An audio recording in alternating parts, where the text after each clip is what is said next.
today you'll hear from both myself and Megan Chambers, who is a postdoc here at NIST, on some of the alternative uses for DART mass spec beyond traditional drug screening, which is what we kind of been talking about for the last 2 weeks. So with that, I'm going to turn everything over to Megan Chambers, who's going to talk about some of the work she's been working on with cannabis analysis, both for analysis and quantitation of cannabis. So Megan, the floor is yours. Thank you.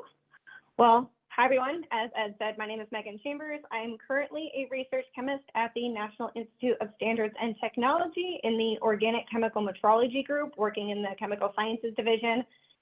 However, the work I'll be presenting on today was actually work that I did while I was in graduate school at the University at Albany, State University of New York, in Professor Robbie Moose's lab. And I've titled my presentation, The Application of DART-HRMS for the Analysis of Cannabis Plant Materials and the Quantification of Cannabinoids in Complex Matrices.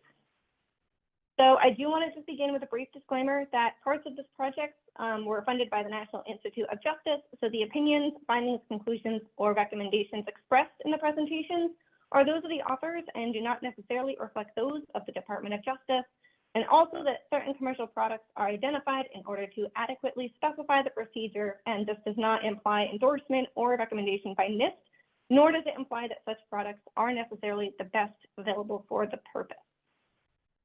So with that, I'll begin with a brief outline of what I'll talk about today.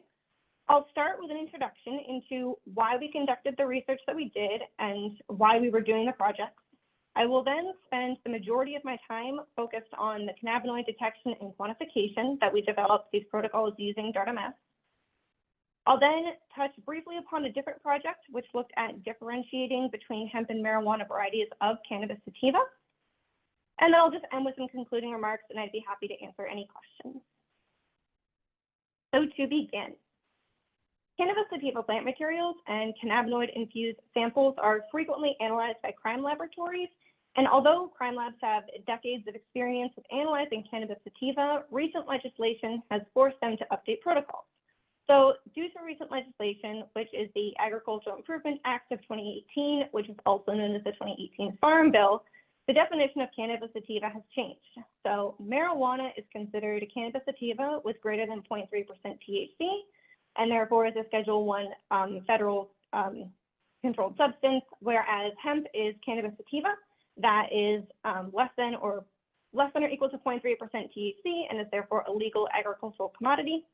And so therefore, with the implementation of this new legislation, crime labs have to be able to quantify THC and other cannabinoids in these cannabis-derived samples. Current methods, which are primarily chromatography-based techniques, can be time-consuming, resource-intensive. They can also contribute to sample testing backlogs, and therefore, new testing strategies need to be developed to analyze THC and other cannabinoids in complex matrices, such as plant materials or edibles. So the technique termed direct analysis in real time, high-resolution mass spectrometry, which is also known as DART-MS or DART-HRMS, may allow us to circumvent some of those challenges. And I know that you've all been thoroughly introduced to this ambient ionization mass spectrometric technique. So I'm just going to highlight some of the reasons why we decided to use this approach. So for example, it is an incredibly rapid technique and allows for the direct analysis of samples. You can analyze samples under different conditions. For example, there are soft ionization conditions where you can look at protonated precursor molecules at low orifice 1 voltages. And then as you increase that orifice 1 voltage, you're going to increase the amount of fragmentation that you introduce into your molecules.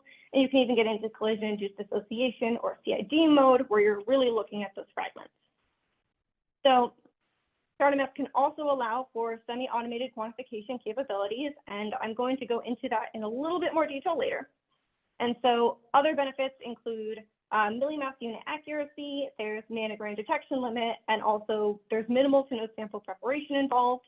And by that I mean there's no sample preparation needed to simply take, for example, a cookie and hold it in the DART gas stream between the ion source and mass spectrometer inlet to screen for psychoactive molecules or cannabinoids. But if you wanted to perform a quantification experiment, you would need to do some kind of sample preparation to render the samples into a form that could then be analyzed for those purposes. Therefore, the overarching hypothesis for all the projects that we did was that DART-HRMS will help enable crime labs to address some of the issues I previously mentioned, and have the following characteristics. We want it to be able to readily adapt to changes in legislation. We want it to have the ability to analyze a wide variety of complex matrices. And we also want to be able to circumvent some of the challenges with the current methods, which could include being resource intensive. It could have time consuming sample preparation. There could cause damage to instruments or consumables, and also contribute to instrument downtime for maintenance. So now that I've gone over kind of some of the basics and why we wanted to do some of these projects, I want to go over two major projects, starting with the detection and quantification of cannabinoids in complex matrices.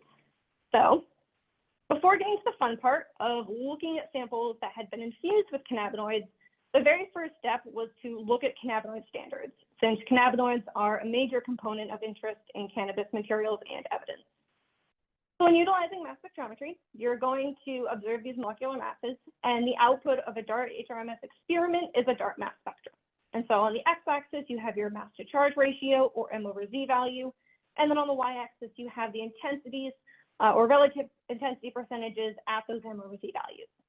And so looking at the two examples that I've shown here, on the top, there's delta-9 tetrahydrocannabinol, or THC, and on the bottom is the cannabidiol, or CBD. This is the two major psychoactive and non-psychoactive components of cannabis. And so when we analyze these standards by DART-MS, we get these spectrum, and you see a very intense peak at M/Z 315, which is consistent with the protonated mass of these molecules. And this also shows us that this is the high resolution mass that we're going to be looking moving forward throughout the various projects that we conduct. We looked at other types of samples as well.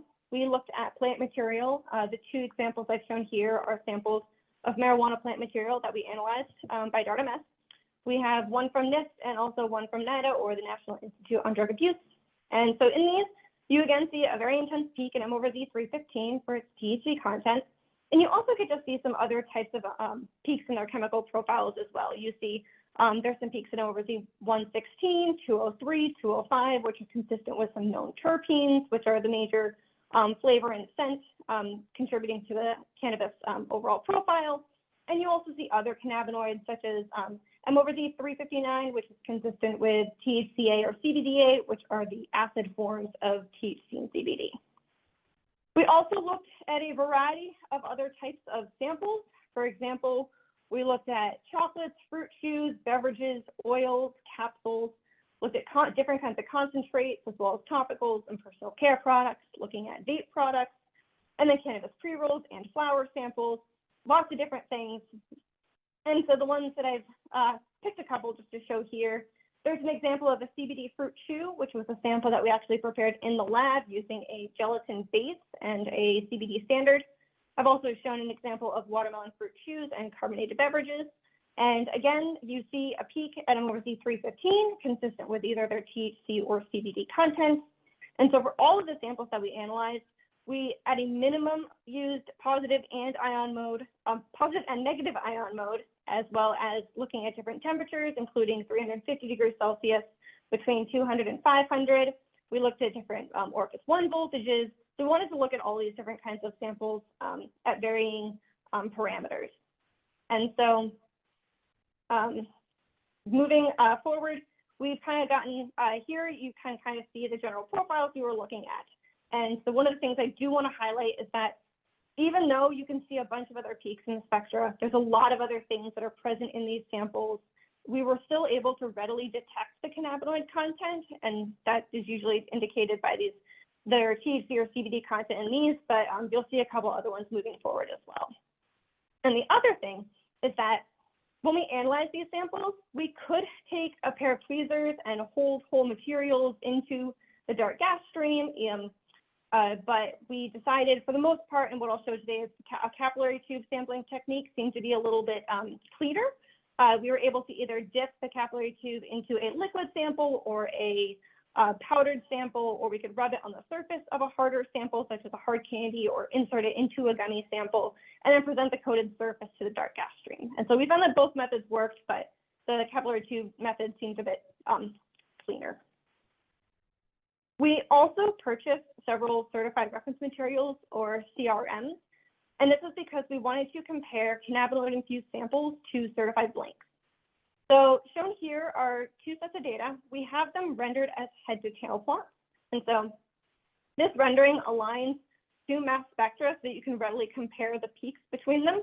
On the left-hand side, there is a gummy bear, a cannabinoid-infused gummy bear in green on the top. And then on the bottom is a blank gummy bear that was the blue one.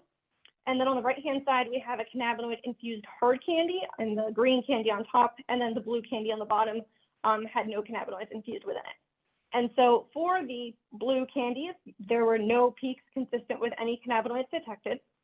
We were able to detect in both of them peaks consistent with THC and CBD and over Z315, as well as THCA and CBDA at over Z359.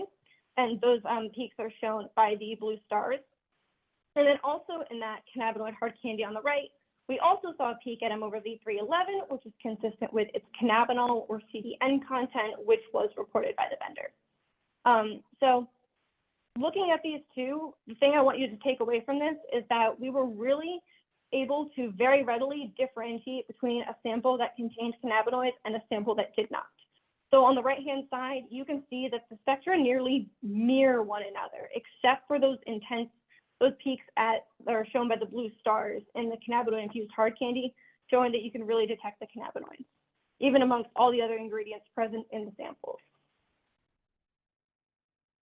So now that I kind of demonstrated the fundamental ability to detect cannabinoids in the complex matrix by DART, we wanted to determine if this was a potential route for us to be able to quantify cannabinoids.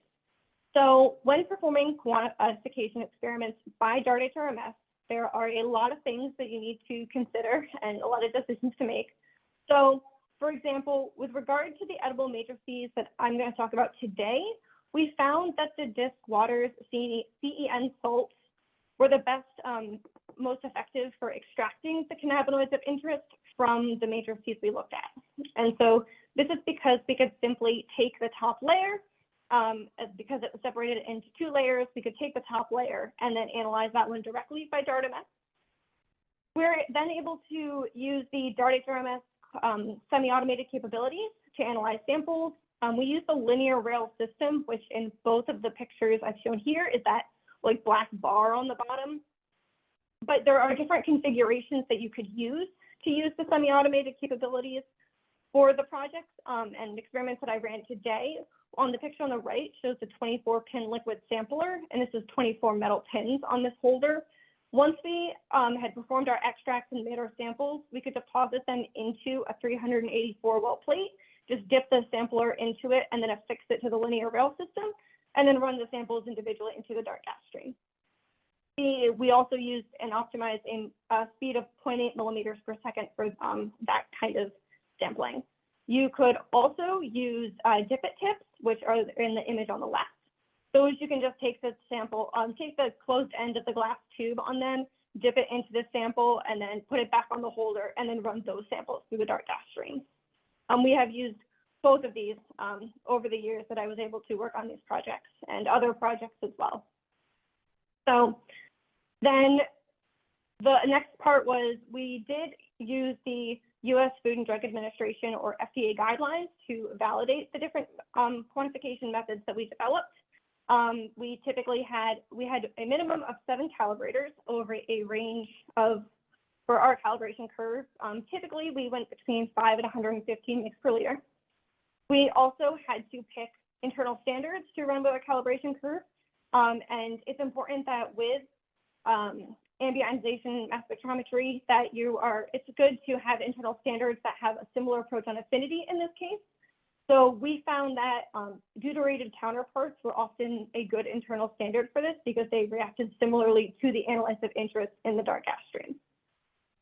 So we also had quality control or QC standards in 2 different sets, and at the 4 different levels, we had our high, our medium, our low, and our LLOQ points. And the LLOQ stands for the lower limit of quantification. And these were run with every single quantification experiment that we performed. So now shown here is a snapshot of the kind of data that you get when you run a DART HRMS quantification experiment. On the top, there is the total ion chromatogram or the TIC. And this is everything all the data that you're picking up at different time points over the course of your experiment.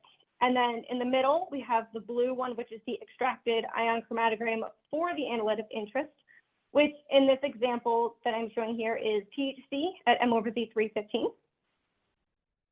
And then the bottom in pink is the extracted ion chromatogram for the internal standard, which in this example that I'm showing was deuterated THC or THCD3 at M/Z318. And so what you can do is you can do the peak integration at your of the analyte of interest and your internal standard, and you can compare them to one another to develop a peak area ratio, which you can then use to develop your calibration curve. But the one thing I do want to point out while I'm on this slide was that if you look at the middle blue chromatogram, there is a large section on the right-hand side that is, for lack of a better term, blank. And this is because in this set of experiments, we actually ran edible extracts of blank candies in this. And so you can see that there was no THC in those samples. And it's also confirming that there was no peak at M/Z315 or any interference that would interfere with the peak integration at 4 samples that did not contain THC or that would interfere with your quantification results. Now that we've kind of looked at the important aspects of DART quantification experiments, I want to show you the results that we did for ours. So here are the different calibration curves that we developed for our various quantification experiments and during our validation process over a period of several days. We have on the x-axis, we have the concentration, and on the y-axis, we have that peak area ratio that I mentioned. And so for these experiments, that peak area ratio was developed between THC and THCD3, which was our internal standard. And then we had CBD and CBD-D9, which was our other internal standard for the cannabidiol experiment. So the blue points in each of the curves represent the calibrators, and the orange points are both of the different kinds of two sets of QCs that we ran. And you can see them at those 4 different levels at the high, medium, low, and LLOQ. So the R-squared value for each of these was greater than 0.99, which is great. And also, I don't have the exact data shown here, but an acceptable number of QCs at each of the different levels were within their acceptable range of their theoretical or nominal concentrations, which is great. And then once we were able to perform these short validations, we were then able to quantify the amount of THC or CBD that were in edible extracts that we had prepared. So before I get too far, I'm just going to show the general quantification protocol that we had developed and that we followed throughout the various projects. The first step was to simply screen for THC or CBD in our samples in order to verify that it was in fact there. The second was to perform our extraction protocol. Step 3 was to develop the calibration curve and run it. The fourth was to make sure that all the quality control standards points were within acceptable percentages. And then lastly, it was the step 5 is to quantify how much of your molecule of interest was actually in the samples that you ran with the calibration curve.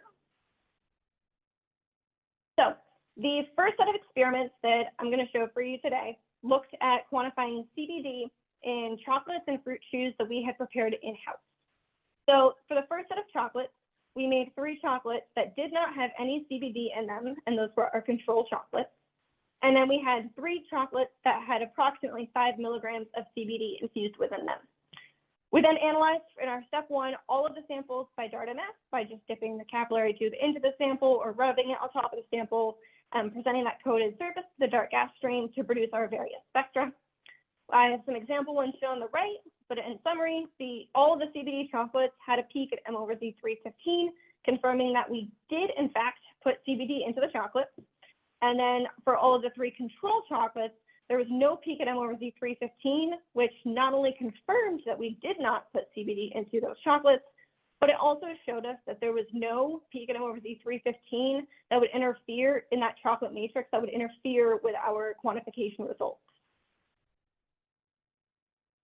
Then it was a very similar results for the fruit chews that we made. We again made 3 fruit chews that had no CBD in them, and then we had 3 that we did put approximately 5 milligrams into. We then analyzed them in the same way by DART-MS, and we produced the similar DART mass spectra, and I've shown an example of 2 on the right-hand side. In the CBD fruit chew, all three of them had a peak in them over Z315, again, showing us that we did put CBD in them. And then in all the fruit chew controls, again, there was no peak in them over Z315, which is again confirming that not only did we not put the CBD in them, but we were able to confirm that this gelatin-based matrix did not have anything in it that would interfere with detecting and quantifying the CBD. Once we had done those, we performed our extraction protocol in step 2 and then moved on to steps 3 and 4. So we then ran all the samples alongside our calibration curve in QCs to develop one of the calibration curves is shown here. It's the one for the CBD and the fruit chews. We had our R-squared value of equal to 0.999, which is great. And then we also had enough of our quality control standards that were within acceptable percentages of their theoretical or nominal concentrations. And so because this passed validation, we were able to look at the quantification results that we obtained in step 5. So shown here are those results. We have on the top in blue are the CBD chocolates, and then in the bottom in purple are the CBD fruit chews. Going from left to right, we have the actual amount of CBD. We have the then average experimental CBD that we calculated. We have the percent recovery, and then the relative standard deviation, or RSDs. So for the RSDs, the results are less than 10, and they were very similar to the RSDs that we obtained during the validation process. And now looking at the percent recoveries, we had the chocolates were between 76 and 84%, which is actually similar to what studies have published in the past on looking at specifically quantifying CBD in different kinds of chocolate matrices. And then for the fruit chews, we see our recoveries were between 96 and 99%, which again is great. I did not show on this slide the results for those blanks that we had run or the control samples alongside these. There were no detectable amounts of CBD in any of them, which again is great. So it was based off these experiments and these results that we decided we wanted to test the method using products that had been infused with THC. So we selected 4 products. We selected a dark chocolate, milk chocolate, a sour peach fruit chew, and a bergamot fruit chew. And the reason these were picked was because they had there was nothing on the product label other than THC that would contribute to a peak at over Z315. So we thought that these were a good fit to try and test the method that we were working on developing. So first step was step 1, to analyze all of them by DART-MS, and we have each of those spectra shown here. In all of them, you see that peak at M over Z315, which is consistent with their THC content, which is what we would expect. Again, all of these were analyzed in positive ion mode at 350 degrees Celsius, and the Orphis 1 voltage was set to 20 volts. Once we did this, we then performed our extraction protocol in step 2, and then moved on to step 3, which was to run the samples with the calibration curve and QCs that we developed. Shown here is that curve that we used for those experiments. We have our R-squared value of 0.994.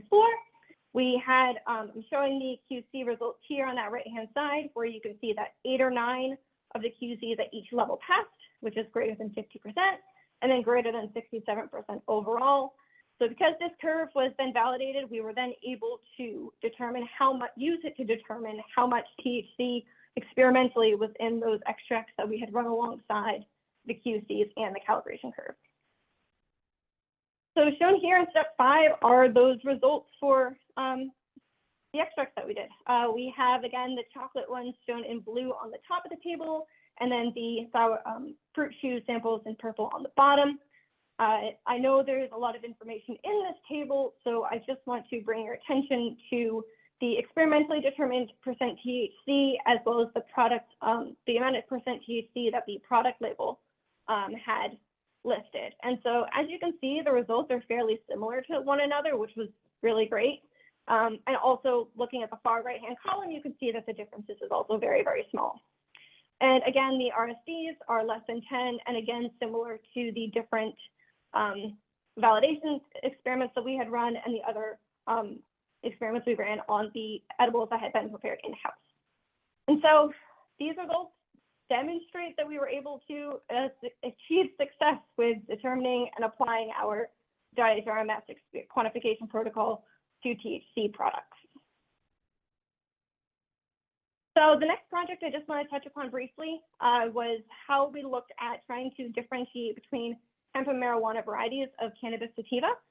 This was built upon the hypothesis that if you have an unknown C sativa material, is it possible for you to just analyze the sample by DARTA-mass, run that spectrum against the database that you developed of hemp and marijuana profiles using advanced chemometrics, and then to determine the identity of that unknown sample? We looked at a variety of different kinds of plant materials. All of them were analyzed in what I'm showing here. Again, DARTA-mass, positive ion mode, 20 volts and 350 degrees Celsius. We were able to use a pair of tweezers to hold whole buds in the dark gas stream, but that also got messy. So we did decide to use a capillary tube sampling technique for all of the samples to be consistent with how we were obtaining the data. We had two sets of data, or two sets of samples. We had a training set, which was used for model development. This had 29 hemp samples.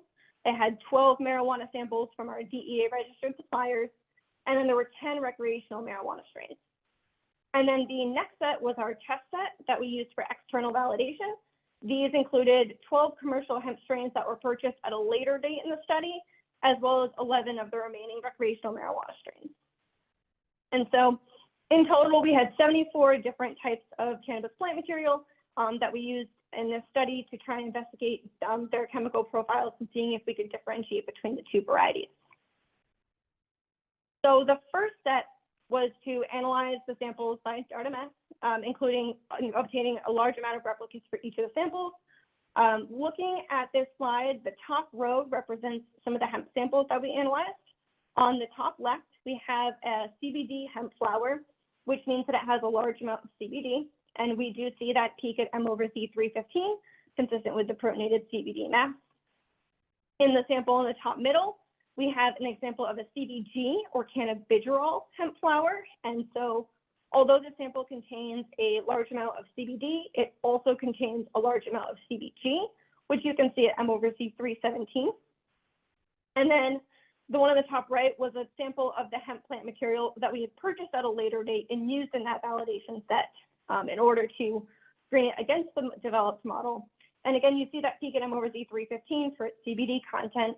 And you can also see it has a somewhat similar profile to the spectrum on the top left as well.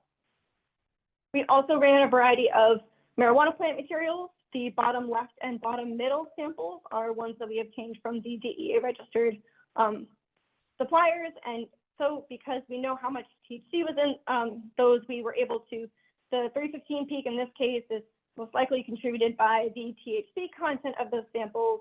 And looking at the one on the bottom right, we also had the recreational sample of marijuana that was, again, 315 peak consistent for its THC content. And just overall, looking at some of these as well, again, we mentioned some terpenes earlier, but we see some at 137, 205, as well as other cannabinoids such as THCA we're seeing again, and CBG as well. So all kinds of different profiles that we're seeing here. And so then once we had obtained all of the data, we wanted to use advanced chemometrics in order to see if we could try and differentiate between the two varieties.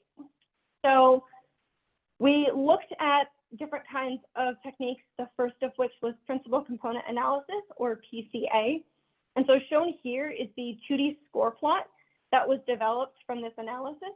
There are three types of points on this plot. We see the DEA registered marijuana in the cyan circles. There's the commercial hemp samples in the magenta circles, and then the cyan triangles are the recreational marijuana. And so I have colored the plot, magenta and cyan, as if there were two clusters between hemp and marijuana, but how do we actually know that that's how they're supposed to be clustered? Well, we actually calculated it, and so the optimal number of clusters was estimated by computing the average silhouette. And so this actually measures the quality of your clustering. The average silhouette width was calculated over a range of different cluster numbers, going from 2, 3, 4, 5, and 6 clusters. And so the optimal number of clusters has the is the number with the maximum width of the silhouette. And so based off this plot, I've shown it in the blue box, you can see that the optimal number of clusters was in fact 2, which matches the plot that I showed on the previous slide.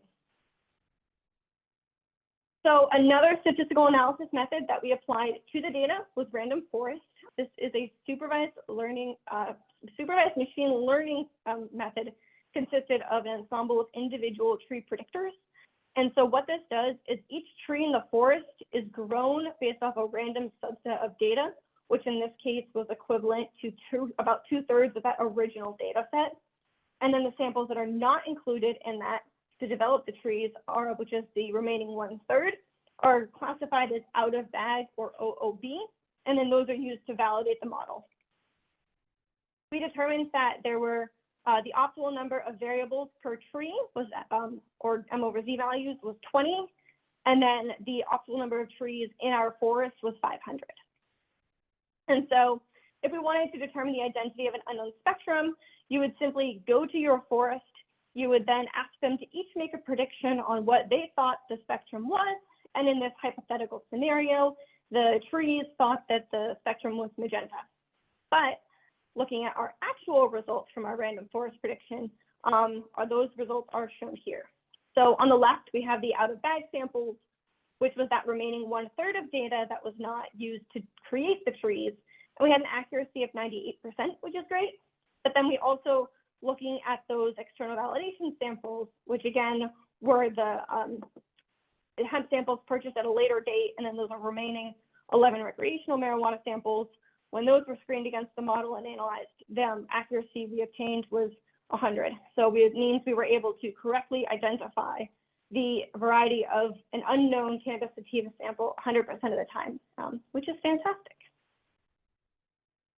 So now just to summarize what I presented for you all today, we showed that cannabinoids can be screened for in a variety of complex matrices using DART-HRMS, and this includes plant materials and edibles. Just to highlight those, we showed that DART-HRMS can be used to quantify cannabinoids in edibles. We also showed that hemp and marijuana varieties of cannabis sativa can be differentiated using a combined DART-HRMS and chemometric approach. And lastly, hopefully this research will ultimately help impact practices in forensics labs and criminal justice systems by providing protocols for the rapid characterization and quantification of cannabinoids in complex matrices. And with that, I do just want to thank all the members of my graduate research lab, which was the Musa lab, especially my advisor, Professor Rabi Musa, for all of her guidance and support. I want to thank Dr. Samira Bayrami-Sultan for her assistance with the statistics for the hemp versus marijuana project. And then I want to thank Benedetta Garossi for all of her help with all projects related to cannabis and cannabinoids. Want to briefly thank NIST and NEDA for providing the cannabis plant materials, as well as collaborators at JOL and Island Sense for their assistance throughout the duration of my graduate school and research with the projects. And I want to thank Ed for inviting me to present today. And I want to thank all of you for your attention. I hope you learned something, and I'd be happy to answer any questions that you have. And also, if you come up with questions after today's session, please feel free to reach out. Thank you. Awesome. Thanks so much, Megan. That was some really interesting stuff. See if we have any questions come in. One question I had for you was, in your quantitative work, or I guess in general, if you had an unknown, you didn't know if it was THC or CBD, how would you figure out which one that is first before trying to do some quantitative analysis, since they both have the same protonated molecule? That is a great question, Ed. That goes into a whole nother set of projects that I did in graduate school that I did not have time to present on today. We are looking at various types of methods to differentiate between isomers,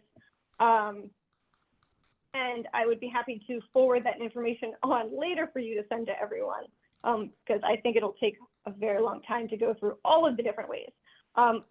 Simply, we have found that derivatization, I know it's a huge thing for GC, but derivatization prior to DART-MS analysis has been a good way to help differentiate between some of those isomers. Awesome. And then just, I guess, clarifying question too, you're running a calibration curve every day you're doing analyses, or does that calibration curve last for days, weeks, months? Another good question. We did run a calibration curve every single time we ran our analysis.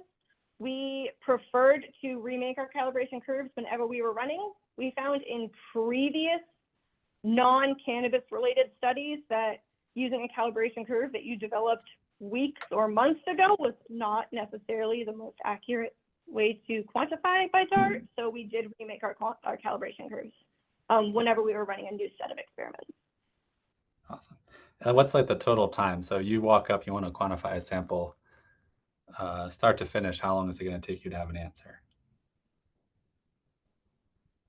Depending on the number of samples that you had extracted, typically we would do probably 6. It would probably take me 5 minutes to screen them, and then performing the extraction would take maybe a half an hour, and then running the DART-MS experiment another half hour in total between starting the instrument, running all the samples, getting the data, integrating. Awesome. So an hour and a half, less than an hour and a half, you'd be done. Yeah. Cool. Anyone else have a question for Megan? If not, we'll also have time at the end for a discussion and answer any additional questions anyone may have.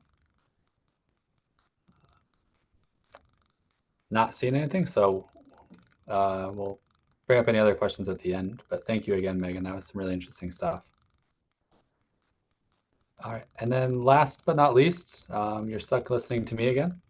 I'm going to give you kind of some more overview of some other applications for DART Mass Spec beyond what Megan talked about with cannabis, for other seized drug applications, and then what applications exist beyond seized drug analysis in general. What other forensic analyses could we do with DART Mass Spec?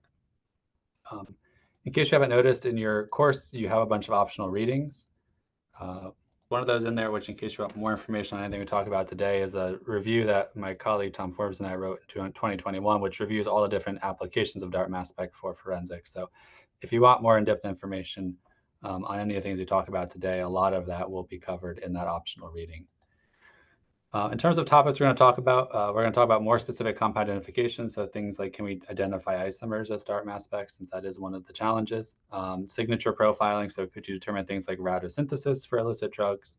How you can leverage the sensitivity of DART Mass Spec to do trace residue analysis with respect to drug analysis. And then other applications beyond drug analysis we'll touch on very briefly, and then we'll touch on some other ongoing work in our group and in other groups as well, related to fieldable DART Mass Spec. You heard a little bit about that last week with Sarah from the FDA. And then some more novel work we're just starting now. We're coupling ion mobility to DART Mass Spectrometry to kind of give you some separation on a millisecond time scale instead of the tens of minutes that a common chromatograph-based technique would use. So just some real quick stuff on other ways you could think about using DART for seized drug. One of the things we've been looking at recently in our group, and Arun Murthy, who you heard from in the second week, is the key player in this project as well, is looking at how good is things like GCM-SEI data or DART Mass Spec data in differentiating compounds from a similar class. So we started this work using fentanyls and the fentanyl analogs. So looking at all the different fentanyl analogs, what's the diversity of that measurement, or what's the probability that we can differentiate similar compounds from a similar class? So we've done this work. We've looked at this concept of diversity. There's a recent paper out on it, which the citation is here if you want to learn more about it.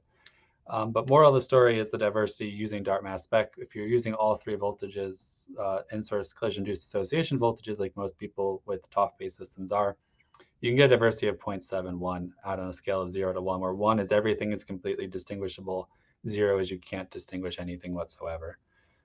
You can see on the right-hand side here the clusters. So you can uniquely identify 108 of the compounds. We can have 14 pairs of compounds that we can't differentiate, and then you can go all the way up to there are 5 actual. There's 2 clusters where there's 5 different fentanyl analogs we can't differentiate. This information might not seem super useful, but what we can do actually is we can leverage diversity measurements from DART, couple them with things like GC, EIMS, and we can figure out what the combined diversity is. So if you combine the GC data as well as the DART data, you can get a diversity of 0.96. You can differentiate nearly every fentanyl analog that might be present. So these are some newer ideas that we're working on. We're working in other compound classes now as well to look at the measurement diversity in those. Obviously, some like benzodiazepines, you have much greater diversity than others, where something like a synthetic cathinone, where you have a lot of isomeric and isobaric species. There's been quite a lot of work in the field of isomer, or the kind of the problem set of isomer differentiation. So Jennifer Bernetti, who you heard about in week 3, she's been one of the main pioneers in this field, looking at ways that we can leverage the in-source CID or the fragmentation spectra to differentiate isobaric mixtures that might not seem like they're easily differentiable. So these have largely focused on the amphetamines and the cathinones, looking at things like if you have a 2,3,4-fluoromethamphetamine, can you differentiate those? If you have kind of isomeric cathinone species, can you differentiate them? And there's been a lot of work to show that using kind of advanced statistical analysis, so things like PCA or random forests or machine learning, we can actually go and differentiate these compounds that by the naked eye we can't differentiate, or if you search them in something like Mass Mountaineer, the DIT, we get very similar similarity scores for these compounds, but we can pick up these slight differences using these more advanced statistical techniques to help kind of drive confidence and identification and provide additional information that you would then obviously have to go on and do things like GCMS or LCMS to be able to confirm. So there's been a number of studies out. The most recent study by Jennifer Benetti's, the citation is down here at the bottom, but she's looking at the fluoromethamphetamines, and she had a 95% success rate in being able to correctly identify which of the fluorinated methamphetamine isomers were present using, in this case, I believe, random forest as their analysis, similar to what Megan talked about earlier in her cannabis work.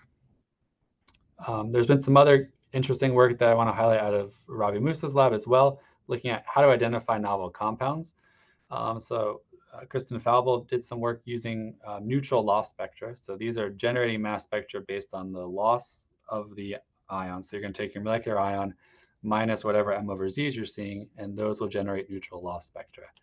We can use the fragmentation spectra plus the neutral loss spectra and feed it into, again, some advanced statistical analysis, identify what type of compound we might have, where the substitutions might be, and then potentially generate a potential unknown structure where one might not exist in your library.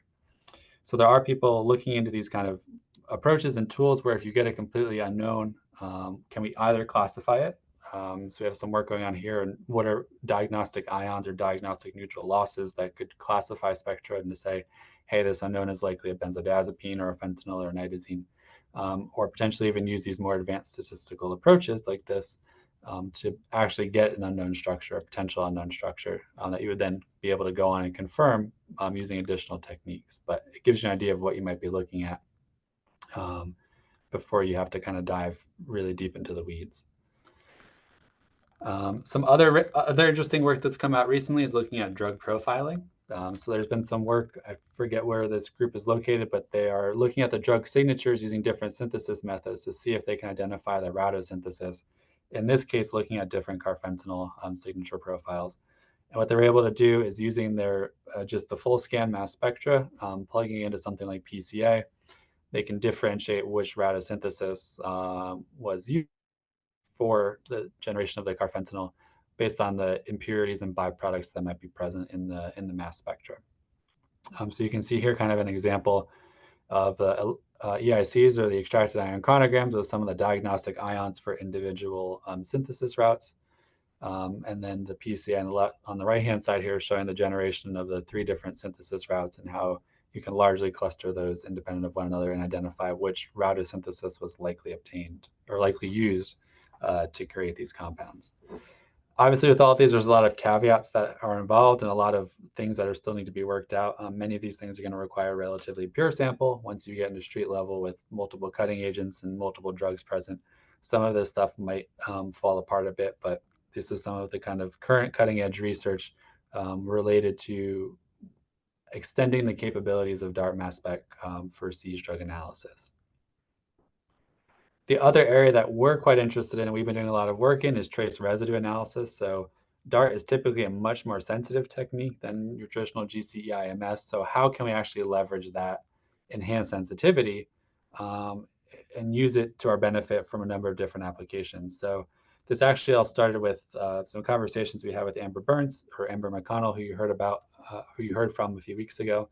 when they were implementing DART, one of the initial thoughts was, can we use this to actually screen drug evidence that's coming in and determine whether or not fentanyl is present in that sample without actually having to open it?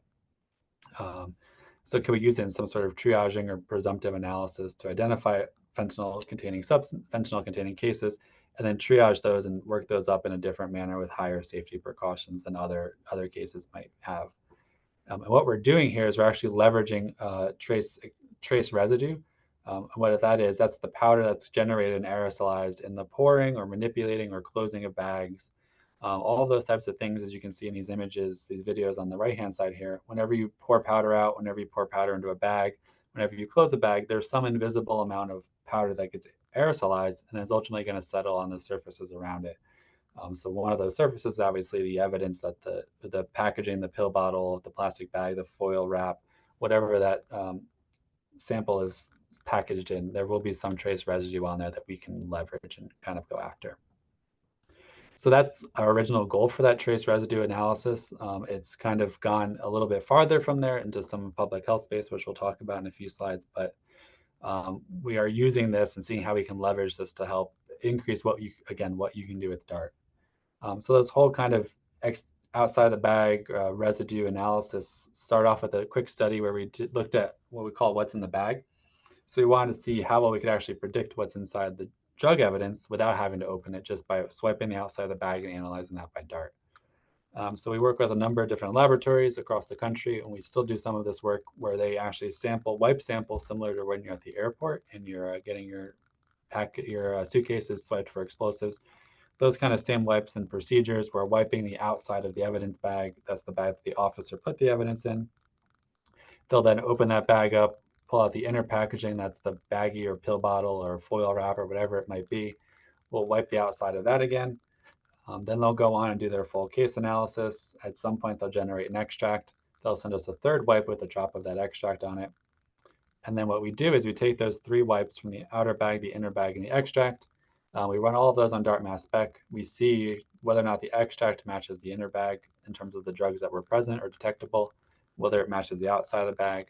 And then we also do some LC-MS analysis just to see how much material is on the outside of this packaging when we're doing these analyses. So to date, we've sampled over 1,000 individual evidence items from the multiple laboratories we've worked with. And what we found is we're largely able to identify what's inside the bag just by the residue on the outside. So we've 92% accuracy where we can swipe the outside of the bag, analyze it by DART, and identify the major drugs that might be present in that sample. There are really 2 areas where this kind of falls apart, which makes sense. One is if it's a plant material sample. Plant material is not going to generate the aerosolized powders, and therefore you're not going to have as great of a probability of being able to get some sort of particulate on the exterior of the packaging. The second one is material in foil bags. If you have heat seal foil bags, people who are packaging in that tend to make things cleaner, and the way you seal the foil bag also lends to some reduction in the aerosolized particulate that could be collected. And then large amounts of cocaine. If there's multiple drugs and you have a large amount of cocaine in that sample, you're likely only going to see the cocaine. You might not see the other drugs that might be present on that exterior signature. So yeah, we've had 92% accuracy, we have 100% accuracy in being able to determine whether or not a synthetic opioid is present in that evidence bag so far. And then we've done the LC-MS analysis as well to figure out roughly how much is on the outside of these bags. And this is typically in the single to hundreds of micrograms of material present on the outside. That might not sound like much for people who do bulk analysis, but from a trace analysis standpoint, micrograms is a ton of material. When we do trace analysis, we're used to thinking in terms of nanograms, single to tens of nanograms. So to have orders of magnitude more material present is really helpful and really increases the probability that we're able to make a good detection identification. Some other caveats, we do see big differences between powders and pills. Obviously with powders, you have much more aerosolized particulate that can be generated. With pills, that's not as high. And if you go to pharmaceutical pills, which are well coated, well pressed, we actually see much lower amounts of material on the outside of the bag. So roughly an order of magnitude lower exterior contamination based on pills, pharmaceutical pills compared to powders. So what we've been able to actually do, and we're trying to encourage other people to leverage this into can we get more rapid information out to the field.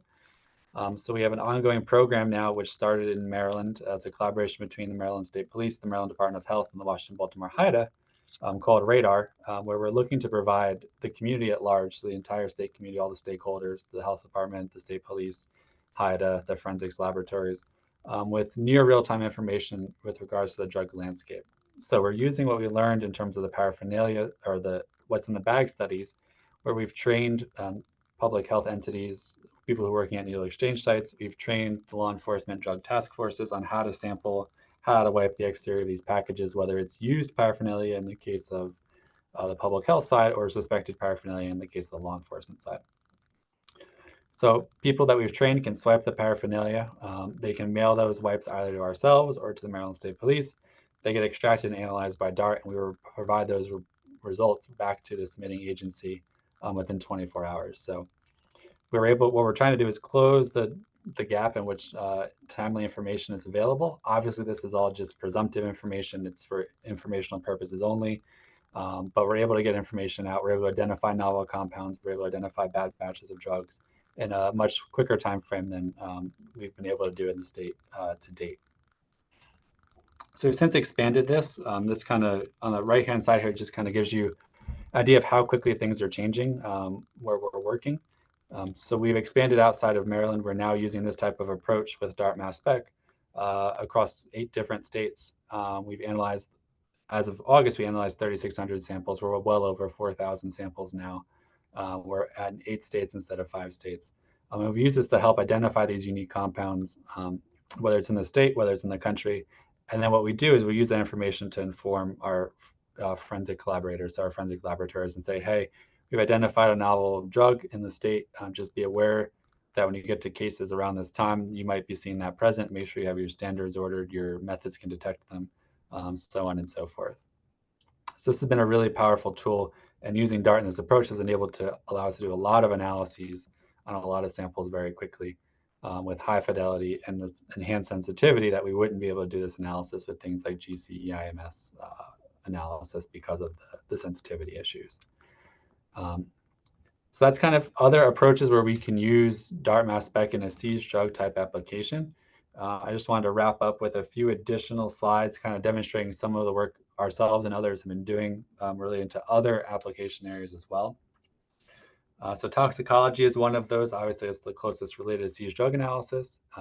There's obviously enhanced challenges when it comes to toxicology. We have more complex sample matrices. We have lower concentrations.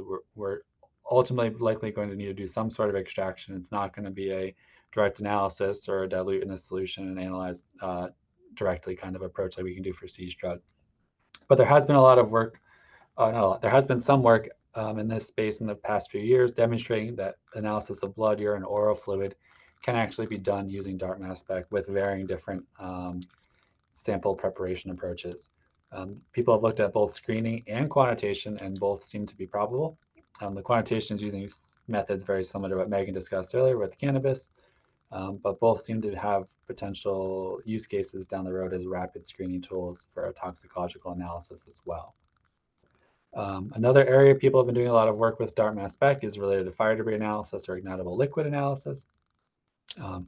So people are trying to use DART Mass Spec as a pre-screen or in combination with GCMS to either screen whether or not ignitable liquids might be present in a sample, or use the combination of data between DART and GCMS to kind of enhance the confidence in their identification.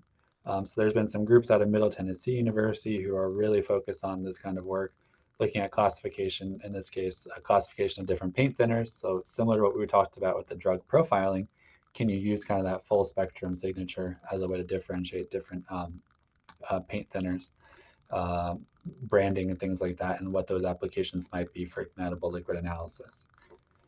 We're also doing some work as well with kind of ways to do sample prep free ignitable liquid analysis. So we've leveraged some engineering support we have here at NIST to generate a heater, so we can actually directly heat the paint cans in a heater. We plumb that line directly over to the DART Mass Spec, and we can do real-time analysis of the volatiles that are coming off of that ignitable liquid. Benefit here too is we can ramp the temperature, so we can actually get some temporal separation. It's not chromatography, but it gives us a little bit of temporal separation to identify unique compounds that might be present in these mass spectra. Another big area where DART has been used in the past is explosives and gunshot residue. For laboratories that have a robust trace unit, this might be another application that might be useful.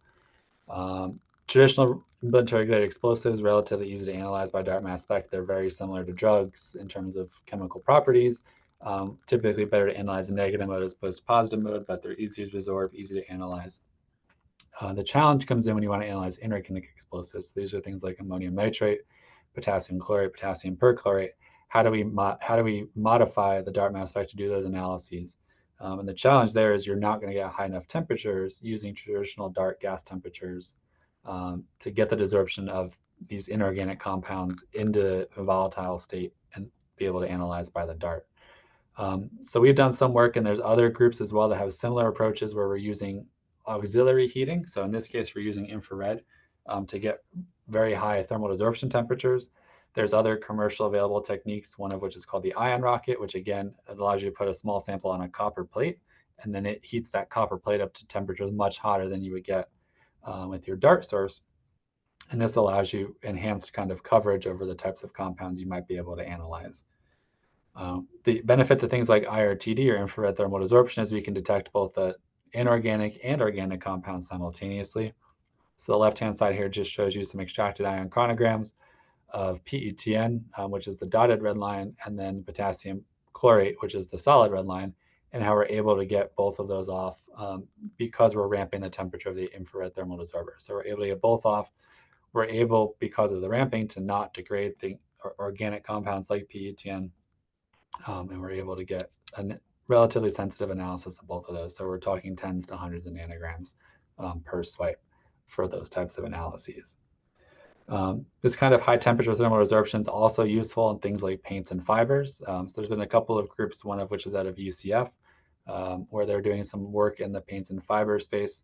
They're typically using these high temperature auxiliary units as well. A picture of the ion rocket is down here on the right-hand side, where you have this little copper plate on this lower picture here, or in the part D here, where you deposit your sample, you put it in, and you do a temperature programmed desorption up to 500-600 degrees Celsius. This has been useful in things like paints and fibers. It's also useful in like polymer identification. So if you had drug packaging you want to be able to identify, you could potentially use this to identify what type of plastic something might be.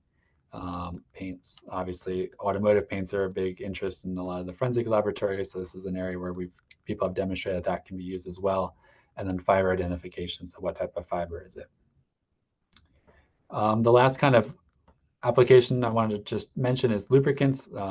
There's been, again, the group out of UCF and the US Army Crime Lab are big proponents of using DART mass spec for sexual lubricant identification as the context around the sexual assault type cases where that type of evidence might be present. So you can use DART mass spec, you can do full scan screening as well, and you can cluster it and determine what type of sexual lubricant was present and potentially brand things like that. Or you can just do a match of a bottle that was recovered at a scene relative to a sample that was provided and see whether or not that those spectra are good matches. So these are kind of some of the other areas where DART mass spec might be used. I thought it was important to highlight because of capital investments for new technologies, it might be useful to demonstrate how one type of instrumentation might be cross-used in multiple different disciplines. And so I just want to provide you guys with a little bit of insight into where this type of analysis could potentially be used, where it has been demonstrated, where ongoing research lies. In the last few slides, I just want to cover some of the more novel applications of DART mass spec and where it's potentially going in the future. Obviously, there's a big push to move the lab into the field if possible. So there are some groups working in that space. One of those is the Fish and Wildlife. So they have traditionally been a laboratory that uses DART mass spec for illegal timber trading and timber identification, which apparently is big money. So they'll get samples and they'll have to identify what species of timber it is and then determine whether or not that's a controlled species under their CITES treaties. So they've been doing this in the laboratory for a number of years now, but they've recently outfitted a trailer where they actually put a full AccuTOF mass spectrometer in the back of it, and they're able to now do in-field analyses using a high-resolution mass spectrometer. So the same instrument that you would find in the laboratory, they've now put it into a mobile laboratory where they can drive it wherever they want and do the same analyses that they would do in the lab. We are also trying to do similar things. We are building out a mobile laboratory as we speak, designed for kind of our radar type program where we want to do rapid drug checking, where we want to minimize the mail-in time and actually bring the lab to the samples. We are actually using a fieldable mass spec. So this is a mass spec originally designed for air quality monitoring, but they have modified it to allow us to do dark mass spec analysis on it. And so we're putting this and some other technologies into a mobile laboratory with the goal of being able to go out into the field and do in-field testing for public health, for law enforcement. Things like if there's a mass overdose event, could we bring the lab to the field directly and get some analyses of what samples might be immediately, as opposed to having to send it back to the laboratory. So our goal is to provide a mobile testing laboratory to help demonstrate what may or may not be able to be done in that type of approach. And the final thing I just wanted to touch on is some kind of more in the field in the next 5 years, where is DART potentially going? One of the big interests in mass spectrometry, high resolution mass spectrometry especially, but mass spectrometry in general, is coupling mass spec with ion mobility. So ion mobility is a way to get rapid gas phase separation of molecules on the millisecond time scale instead of the tens of minutes. But we can couple that. Traditionally, people will couple that with things like LCMS, so it'll be LC ion mobility mass spec, and you'll just get a fourth dimension to your data. There's no reason to expect that this can also be used with the ionization tools such as DART mass spec. So we are starting to look into how this works and how this plays. We just got one of these systems installed a few months ago. But what we can do is we can, on the bottom here is a traditional just full scan mass spec, DART mass spec of a 24 drug compound mix. What we can do is we can leverage the ion mobility cell and get these drift times very similar to what you would see on a GC or an LC, obviously with nowhere near the resolution because we're separating on the millisecond time scale, but providing us with an additional level of detail or identifier that we could use to enhance the confidence in screening identification. For some compounds that are not isobaric, this might also be a way to do confirmation where you have a known mobility and you have a known spectra. You have category A and a category B specific drug technique, and you could do this type of analysis. Currently, these types of ion mobility systems are on high-end mass specs, but as technology advances, it's certainly feasible that these types of approaches can make their way onto lower cost mass spectrometers and offer another way to get another piece of information to help increase the confidence in identification using things like DART and other ambient ionization techniques. So just to recap the last few things to go over, obviously there's a huge body of research that's still evolving around DART mass spec. Papers are coming out weekly with new applications, advances in different areas, and all those types of things. So it's a very dynamic environment still. There's obviously a huge use for DART mass spec. You've seen seized drug screening, both in the field and in the laboratory. Megan showed you some of the work we can do with quantitation.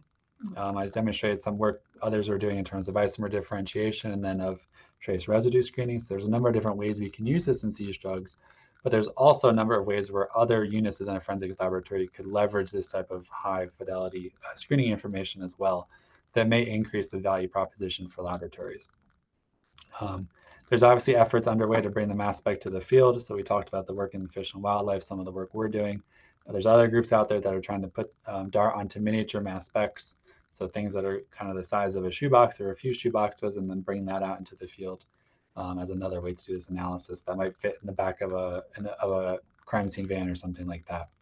And then I think as the next 5 years go down the road, we're going to see this increased utility of ion mobility into DART mass spec to get pseudo separation using these approaches. So that's all I have to share with you guys today with regards to the different applications. We'll move over to questions and discussion, and then we'll close out for the course. Right, I can take over, Ed. Just anybody have any questions for Ed? That was super fascinating, all that work you guys are doing at NIST. And that radar work is super super beneficial to the community. You said you had over 1,000 samples, Ed? Is that correct? Or over 4,000 samples now. 4,000 samples.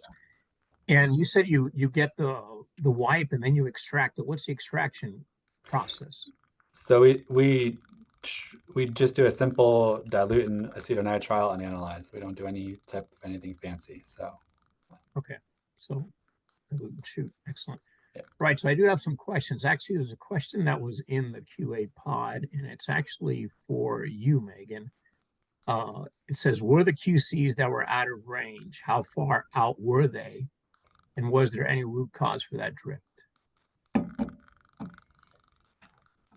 So when looking at the different levels, we had anything that was at the low, medium, or high levels. If it was greater than 15% away than what it was supposed to be, those ones would fail.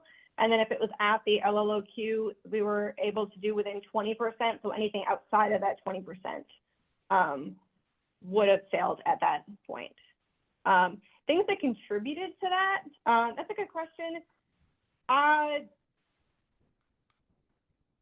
There was never really any consistencies that I can remember that would cause things to fail often. Typically, if it was a fail, everything failed, and it was either usually due to a dilution error or some kind of instrument bad day.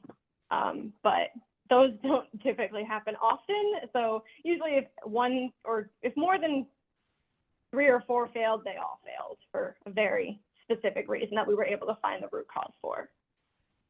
Okay. And here's one for you. How sensitive is DART to background compounds in the air? And I guess we're talking about the aerolization. Does that impact it at all? So background in the air, if you have open bottles of solvent near where you're doing a DART analysis, that can potentially contribute some issues. So things like acetone, especially, you'll potentially see some inhibition of ionization of certain compounds if you have a big bottle of acetone open right next to the DART.